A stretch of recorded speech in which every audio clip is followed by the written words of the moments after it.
بسم اللہ الرحمن الرحیم۔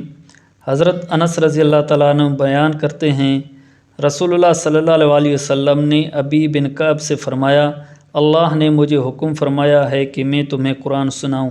انہوں نے عرض کیا، اللہ نے میرا نام لیا ہے؟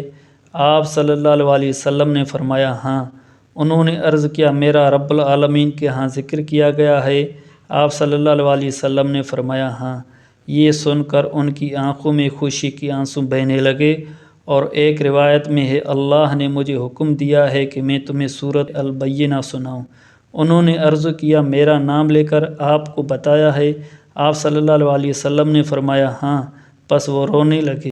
دوسری حدیث مبارکہ میں ہے، عقبہ بن عامر رضی اللہ تعالیٰ عنہ بیان کرتے ہیں، رسول اللہ صلی اللہ علیہ وسلم نے فرمایا، بلند آواز سے قرآن پڑھنے والا اعلانیہ صدقہ کرنے والے کی طرح ہے، جبکہ آہستہ قرآن پڑھنے والا چھپا کر صدقہ کرنے والے کی طرح ہے۔